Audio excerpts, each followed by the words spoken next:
క్రీస్తునాథయందు మిక్కిలి ప్రియ సహోదరి సహోదరులారా, ఈ యొక్క త్రిత్వైక సర్వేశ్వరుని యొక్క రహస్యమును తెలుసుకునే ముందు మనమందరము కూడా ఆ పవిత్రాత్మ దేవుని యొక్క జ్ఞానవరము కోసము రెండు చేతులను జోడించి ఒక నిమిషం పాటు కళ్ళు మూసుకొని, దేవా నీ యొక్క త్రిత్వము గురించి మేమందరము కూడా ధ్యానించుండగా మానవ బుద్ధికి, మానవుని యొక్క తలంపుకు అర్థము కాని నీ యొక్క సందేశమును, నీ యొక్క రహస్యమును ప్రభువా నీ యొక్క వాక్యము ద్వారా, నీ యొక్క పవిత్రాత్మ జ్ఞానం ద్వారా తేటతలము చేయమని బ్రతిమాలుకొనుచున్నాము.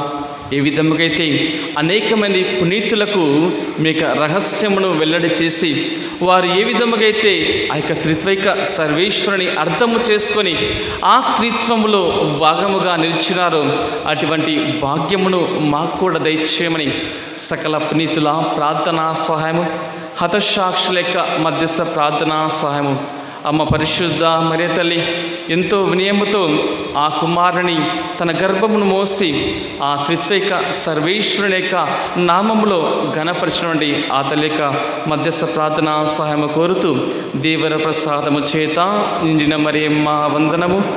ప్రభు మీతో ఉన్నారు, స్త్రీలందరిలో ఆస్వాదింపన వారి మీది, మీ గర్భఫలముగు యేసు ఆస్వాదింపన వారగునే.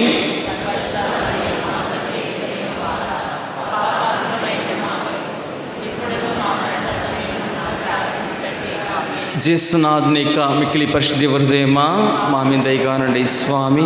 జేసునాథుని యొక్క మిక్కిలి పరిశుద్ధ హృదయమా, జేసునాథుని యొక్క మిక్కిలి పరిశుద్ధ హృదయమా. అందరం రెండు చేతులు పైకెత్తి ఆ త్రిత్వైక సర్వేశ్వరుని ఆరాధించుదము. తండ్రి వందనం, తండ్రి స్తోత్రం, యేసువా వందనం, యేసువా స్తోత్రం, ఆత్మదేవా వందనం, ఆత్మదేవా స్తోత్రం, త్రియేకదేవా వందనం, త్రియేకదేవా స్తోత్రం. హల్లెలూయా, హల్లెలూయా, హల్లెలూయా, హల్లెలూయా. క్రీస్తునాథునందు మిక్కిలి ప్రియ సహోదరి సహోదరులారా, ముందుగా మీ అందరికి కూడా పరమ పవిత్ర త్రిత్వైక సర్వేశ్వరుని యొక్క పండుగ శుభాకాంక్షలు మీకు అందరికీ కూడా తెలియజేస్తున్నాను. అందరికీ కూడా హ్యాపీ ఫీస్ట్.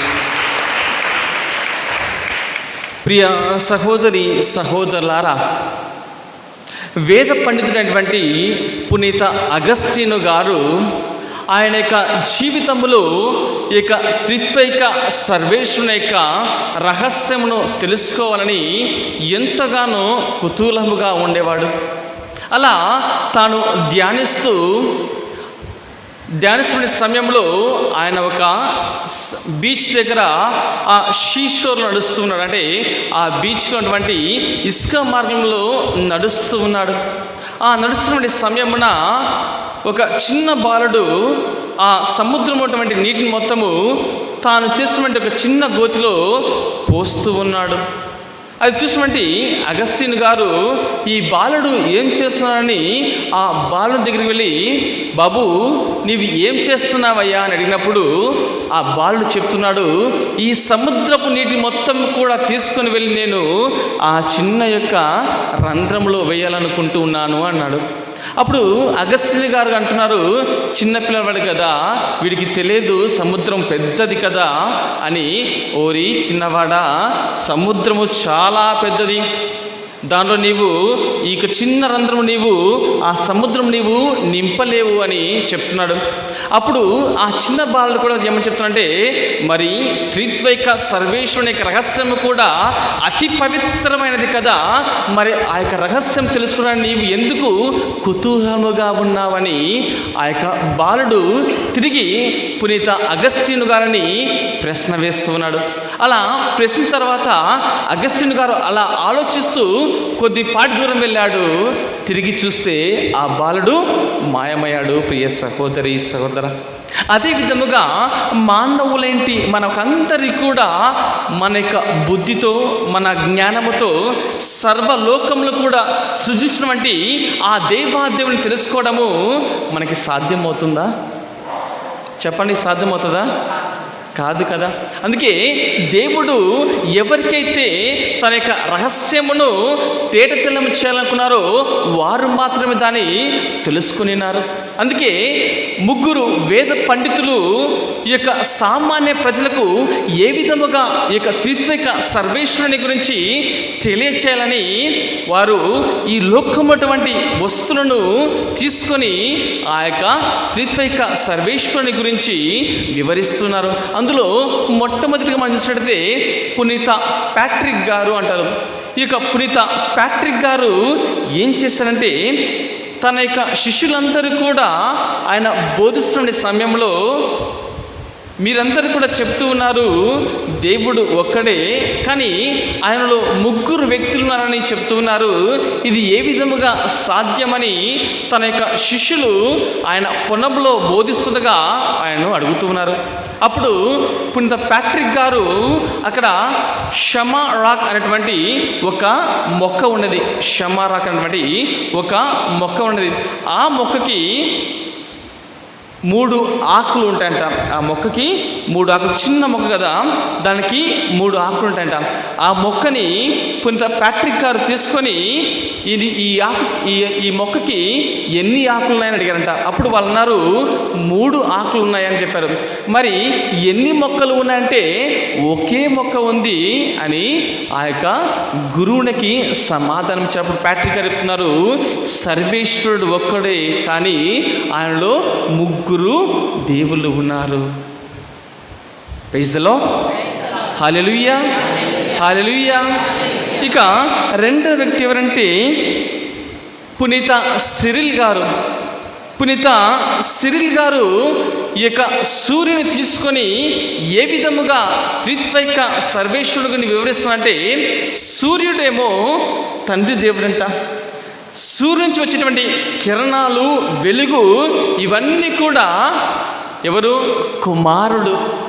సూర్యుడి నుంచి వచ్చేటువంటి ఆ వేడి అటువంటి ఆ యొక్క వేడి పరిశుద్ధాత్మ దేవుడు. అప్పుడు సూర్యులు ముగ్గురా ఒకరా? ఒకరే కదా.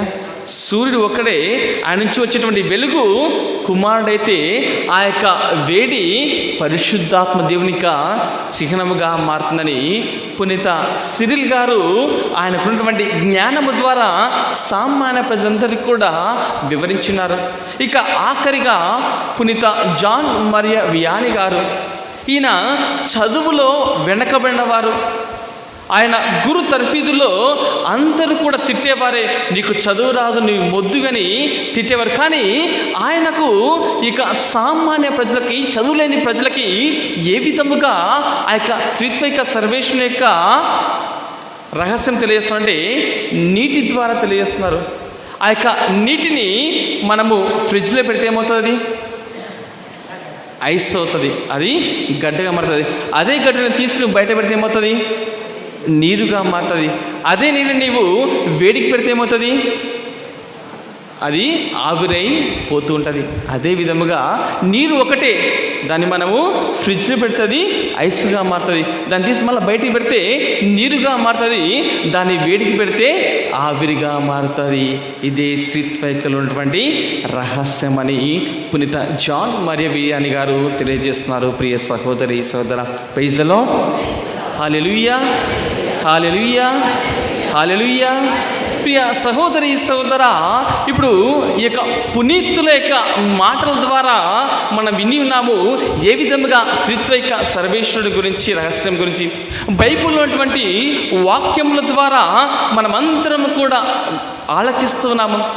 దేవాదేవుని యొక్క పరిశుద్ధ గ్రంథం నుంచి దేవుడు ఒక్కరా, ఇద్దరా, ముగ్గురా దాని గురించి మనమంతరం కూడా ఆలకించబోతున్నాం. అందుకే ద్వితీయోపదేశ కాండము 6వ అధ్యాయము 4వ వచనంలో చూసినట్లయితే Shema Israel, hear O Israel అంటే ఇదిగో మానవులందరూ కూడా వినండి అని ఆ దేవాదేవుడు పలుకుతున్నాడు.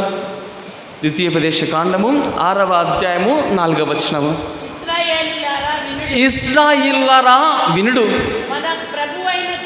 మన ప్రభువైన దేవుడు ఎవరంటమ్మా? ఏకైక ప్రభువు. మన దేవుడు ఏకైక ప్రభువు మాత్రమే. ముగ్గురు వ్యక్తులుగా ఉన్నా కానీ ఆయన ఒక్కరు మాత్రమే అని మనమందరం కూడా పాత నిబంధనలో వింటూ ఉన్నాము. అదేవిధముగా నూతన నిబంధనలు కూడా పునీత పౌలు గారు రాసినటువంటి 1 తిమోతి లేఖలో మనం వింటూ ఉన్నాము. 2వ అధ్యాయము 5వ వచనంలో పునీత పౌలు గారు 1 తిమోతి రాసిన లేఖ 2వ అధ్యాయము 5వ వచనము. దేవుడు ఒక్కడే, దేవుడు ఒక్కడే, దేవుని మనుజులను ఒక చోట చేర్చు మధ్యవర్తియును ఒక్కడే. మనకు కావాల్సిన అంశం మనకు దొరుకుతుంది. దేవుడు ఎవరంట? దేవుడు ఎవరు? ఒక్కడే. దేవుడు ముగ్గురు కాదు, నలుగురు కాదు, 5 మంది కాదు, 10 మంది కాదు. దేవుడు ఎవరు? ఒక్కరే. అందుకే మనమందరం కూడా మన యొక్క విశ్వాసం ప్రకటిస్తున్నాము. అవునా కదా? గురువులు ప్రసంగం అనంతరం ఏమి చెప్తారు? మన యొక్క విశ్వాసమును ప్రకటించుతున్నప్పుడు ఏం చెప్తారు? మనం చెప్పేటండి ఆ వాక్యములో మనకు వస్తుంటుంది, ఒకే దేవుడు, ఒకే విశ్వాసంతో మనము ఉంటూ ఉన్నాము. ప్రియ సహోదరి సహోదర, ఒకటి విషయం మనకి తేటతెల్లమైనది, దేవుడు ఒక్కడని మనకి తేటతెల్లమైనది. ఇక మనము చూడాల్సినది 3 సంఘటనలు. ఏంటిది? ఈ యొక్క పిత అంటే తండ్రి దేవుడా, కుమారుడు దేవుడా, ఆత్మదేవుడా అని మనమందరము కూడా బైబిల్ని ఆధారం చేసుకొని మనము చూస్తూ ఉన్నాము. అందుకే పరిశుద్ధ గ్రంథము వీరి ముగ్గురు కూడా దేవుడని మనందరికీ కూడా తెలియజేస్తుంది. అందుకే తీతుకు రాసినటువంటి లేఖలో 2వ అధ్యాయము 13వ వచనంలో యేసుక్రీస్తు నిజమైనటువంటి దేవుని యొక్క కుమారుడు, ఆయన దేవుడని వాక్యము సెలవిస్తుంది. తీతుకు రాసినటువంటి లేఖలో 2వ అధ్యాయము 13వ వచనము. అమ్మా మైక్ చదవమ్మా. ఇట్లు ఇహలోహమునందు జీవించుచు సర్వోన్నతుడగు మన దేవుని రక్షకుడగు యేసుక్రీస్తు మహిమ ప్రత్యక్షమగు శుభదినము కొరకు. ఏమంట? సర్వోన్నతుడైనటువంటి దేవుడు యేసు క్రీస్తు అని ఆ యొక్క తీతుకు రాసినటువంటి లేఖలో మనం వింటున్నాము. అప్పుడు యేసుక్రీస్తు దేవుడా కాదా? చెప్పాలి. దేవుడా కదా? ఇక రెండవదిగా మనం చూస్తూ ఉన్నాము, తండ్రి దేవుడు దేవుడా కదా అని పునీత పౌలు గారు 1 కొరింథీయులకు రాసిన లేఖలో 8వ అధ్యాయము 6వ వచనం మనకి తెలియజేస్తుంది. పౌలు గారు 1 కొరింథీయులకు రాసిన లేఖ 8వ అధ్యాయము 6వ వచనము. మనకు పిత అయిన దేవుడు ఒకడే. అంటే తండ్రి అయిన దేవుడు ఒక్కడే. ఆయనే సర్వమును కూడా సృజించినటువంటి కర్త అని పునీత పౌలు గారు తండ్రిన దేవుడు, పితైన దేవుడు మనకి దేవుడు అని తెలియజేస్తున్నారు. అదేవిధంగా పునీత పౌలు గారు ఎఫెసీయులకు రాసిన లేఖలో కూడా 4వ అధ్యాయంలో 6వ వచనం కూడా తండ్రి దేవుడు దేవుడని మనకి నొక్కి చెప్తున్నాడు. ఒకే దేవుడు, ఒకే దేవుడు, మానవులందరికీ ఒకే తండ్రి, మానవులందరికీ కూడా ఒకే తండ్రి, ఆయన అందరికీ పైగా అందరి ద్వారా అందరి యందు ఉండువాడు. ఒకే దేవుడు, మానవులందరూ కూడా ఒకే తండ్రి. అప్పుడు తండ్రి కూడా దేవుడా కదా? దేవుడా కదా? దేవుడు. మనం ఎవరి గురించి తెలుసుకున్నాము? యేసు ప్రభు దేవుడు అని తెలుసుకున్నాము, తండ్రి దేవుడు అని తెలుసుకున్నాము, ఇప్పుడు పరిశుద్ధాత్మ దేవుడు దేవుడిని తెలుసుకున్నాం. అందుకే అపోస్తుల కార్యములు 5వ అధ్యాయము 3-4 వచనం చూసినట్లయితే అక్కడ 2 మనుషులు ఉన్నారు. అది ఎవరంటే అనానియాస్ మరియు సఫీరాలు. వీరిరువురు కూడా వారు ఉన్నటువంటి ధనం అంతా కూడా అమ్మివేసి ఆ యొక్క మొదటి క్రైస్తవ సంఘమునకు అప్పగించాలని కోరుతున్నారు. పలుకుతున్నప్పుడు పేతురు గారు పలుకుతున్నారు, నీవు పవిత్రాత్మ దేవునికి వ్యతిరేకముగా పాపం చేస్తామని. చదవండమ్మా. పేతురు వానితో, పేతురు వారితో, అననీయ, నీవు ఆస్తిని అమ్మగా వచ్చిన పైకముతో కొంత భాగమును దాచుకొని పవిత్రాత్మను మోసపుచ్చుటకు నీ హృదయమును ఎలా సైతానుకు స్వాధీనపరిచితివి? నీవు ఆస్తిని అమ్మక పూర్వము అది నీ సొంతమే కదా, అమ్మిన పిమ్మట వచ్చిన పైకమును నీ ఆధీనమే కదా. మరి నీవు నీ హృదయమును ఇట్లు చేయ నిర్ణయించితివేలా? నీవు మనుషులతో కాదు దేవునితో అబద్ధమాడి ఉన్నావు అని పలకగా అది విన్న అననీయ నేల కూలి ప్రాణములు విడిచెను. Praise the Lord. Praise the Lord. Hallelujah. Hallelujah. ఎవరితో అబద్ధమాడారు? దేవునితో. అంటే పవిత్రాత్మ దేవునితో నీవు అబద్ధ సాక్ష్యం పలికావని ఈ యొక్క పేతురుగాడు తన యొక్క మాటలో వింటున్నాము. అప్పుడు ఈ ముగ్గురు వ్యక్తులు కూడా దేవుడు అవుతున్నారా అంటే కాకున్నారా? ముగ్గురు వ్యక్తులు కూడా దేవులేనా? వాళ్ళకి ఎన్ని స్వభావాలు ఉన్నాయి? ఒకే స్వభావం ఉంది. ఒకే దేవుడు, ముగ్గురు వ్యక్తులు, ఒకే స్వభావము, ఒకే దేవుడు, ఒకే తండ్రి, ఒకే కుమారుడు, ఒకే పరిశుద్ధాత్మ దేవుడు. Praise the Lord. Hallelujah. Hallelujah. అందుకే ప్రియ సహోదరి సహోదరులారా, ఈ యొక్క త్రిత్వైక సర్వేశ్వరుడు కూడా మనలో ఆవరించి వస్తున్నాడు.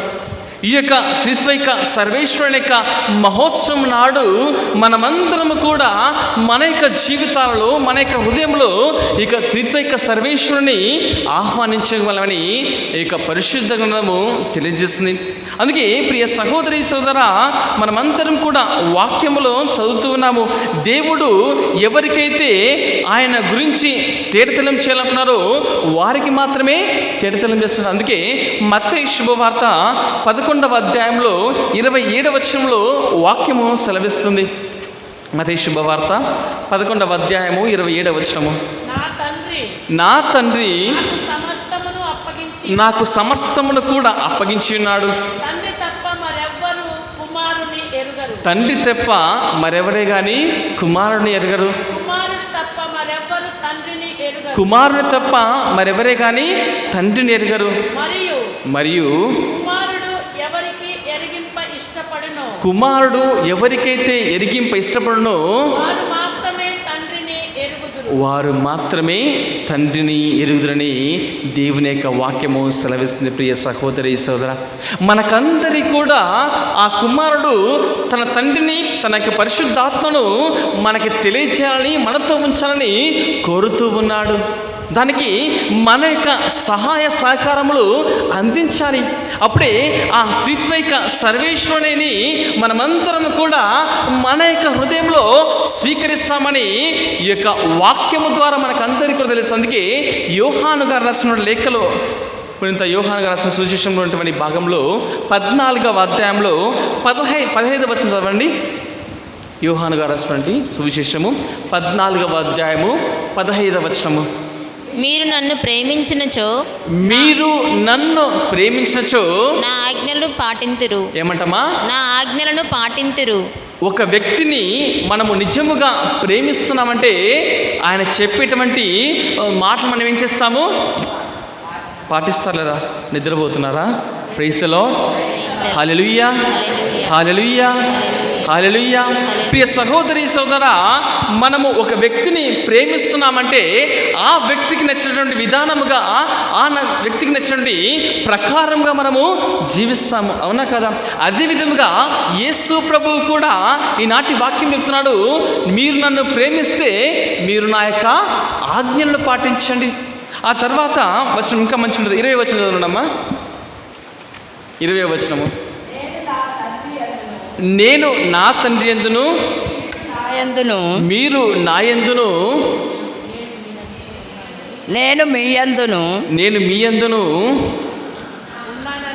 ఉన్నానని ఆ దినమున మీరు గ్రహింతురు. 21వ వచనం చదవండమ్మా.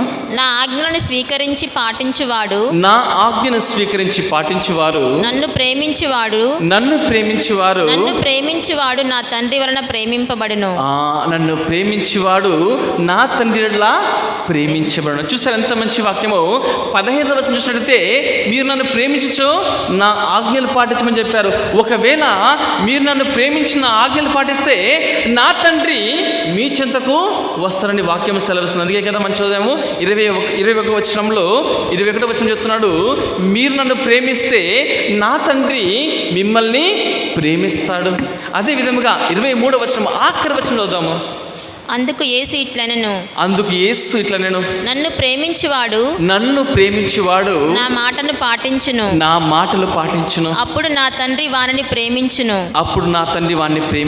మేము వాని యొద్ద నుండి వచ్చి వానితో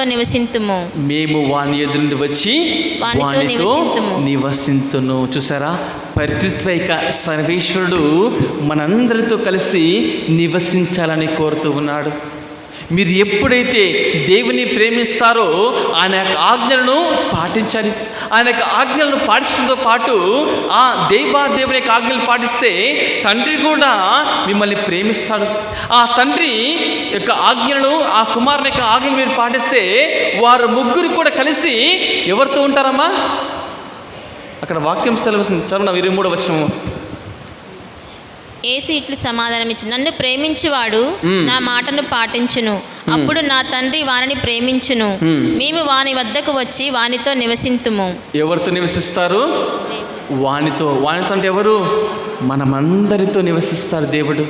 ఆ త్రిత్వైక సర్వేశ్వరుడు మన యొక్క హృదయంలో నివసిస్తారు. ఎప్పుడైతే నీవు దేవుని యొక్క ఆజ్ఞలు పాటిస్తావో, దేవుని పట్ల ప్రేమ కలిగి ఉంటావో, ఆ ఆజ్ఞలు పాటిస్తావో, అప్పుడు వారు ముగ్గురు కూడా కలిసి నీతో నివాసము చేస్తారు. అందుకే దేవుడు ఏమని చెప్తారు, ఇదిగో నిన్ను తప్పుపోయిన దానికోసం వచ్చినాను కానీ తప్పిపోకున్న దానికోసం కాదు. మనమందరం కూడా తప్పినటువంటి గొర్రెలమే. ఇతర యొక్క మతాల్లో దేవుని కోసం వారు వెళ్తారు కానీ దేవుడు వారి కోసం కానీ, మన కథోలిక శ్రీ సభలో మన తండ్రి అయిన దేవుడు మన కోసము వెతుక్కుంటూ వస్తూ ఉంటాడు. ప్రియ సహోదరి సహోదర, కనుక ఈ యొక్క తండ్రి అయిన దేవుడు మనలో నివాసము కావాలంటే ఆ యొక్క పరిశుద్ధాత్మ దేవుని యొక్క సహాయంతో ఆ ప్రభు యొక్క ఆజ్ఞలను పాటించాలి. అటువంటి ఆజ్ఞలు పాటిస్తే వారు ముగ్గురు కూడా మన హృదయంలో నివసిస్తుంటారు. కనుక ఇక దీపబలి పూజలో ఆ ముగ్గురు కూడా మనం నివసించాలని మనమందరం కూడా ప్రార్థిస్తాం. పితా పుత్ర పవిత్రాత్మ నామమున